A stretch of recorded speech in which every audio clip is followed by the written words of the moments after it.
നമസ്തേ. ഓം നമ ശിവായ. കഥ കേൾക്കാൻ എല്ലാവർക്കും ഇഷ്ടമല്ലേ? എന്നാൽ ഞാൻ ഇന്നിവിടെ കഥ പറയാൻ പോവുകയാണ്. എൻ്റെ കഥയുടെ പേരാണ് ധ്രുവചരിതം. ഉത്താനപാദ മഹാരാജാവിന് 2 ഭാര്യമാരാണ് ഉള്ളത്, സുനീതിയും സുരുചിയും. സുനീതിയുടെ മകനാണ് ധ്രുവൻ, സുരുചിയുടെ മകനാണ് ഉത്തമൻ.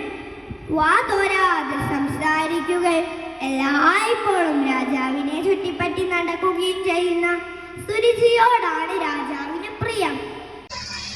പേര് പോലെ തന്നെ നീതിമതിയും പരാതിയും പരിവട്ടവും ഇല്ലാതെ ഒതുങ്ങിക്കഴിയുന്നവരാണ് സുനീതി.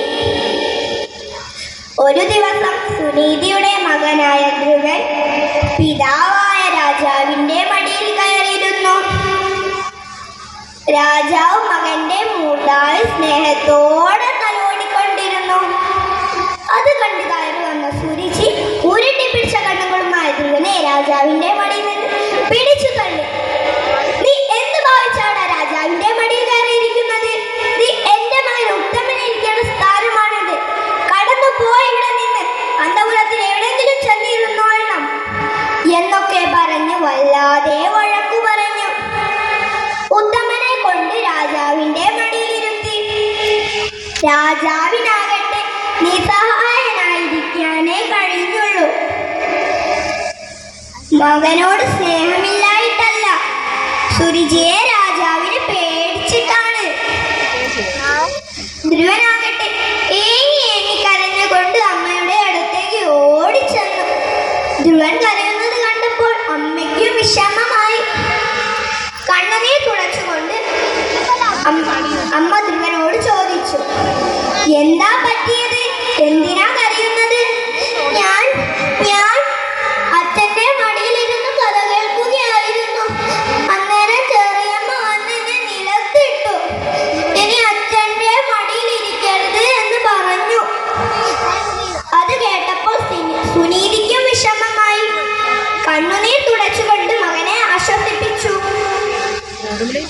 സാരമില്ല, മകനോട് അച്ഛന് സ്നേഹമില്ലായിട്ടല്ല, ചെറിയമ്മയെ അച്ഛന് പേടിയാണ്. നമുക്ക് ഭഗവാനോട് പ്രാർത്ഥിക്കാം. ചെറിയമ്മ ഉത്തമനെ പോലെ മകനെയും സ്നേഹിക്കാൻ ഞാൻ എന്നും പ്രാർത്ഥിക്കുന്നുണ്ടല്ലോ. എനിക്കും ഉത്തമനെ പോലെ അച്ഛൻ്റെ മടിയിൽ ഇരിക്കണം, ഇല്ലെങ്കിൽ ഞാൻ എൻ്റെ ജീവൻ എടുക്കും. അയ്യോ മോനെ, അങ്ങനെയൊന്നും പറയരുത്. ഈ രാജകുമാരനായി ജനിക്കാനുള്ള അനുഗ്രഹം തന്ന ദൈവത്തിനെ നീ നിന്ദിക്കുകയല്ലേ അത്? ഉള്ളൊരുക്കി പ്രാർത്ഥിച്ചാൽ ഈശ്വരൻ എന്തും തരും. ഉള്ളൊരുക്കി പ്രാർത്ഥിക്കുക വെച്ചാൽ എന്താണ്?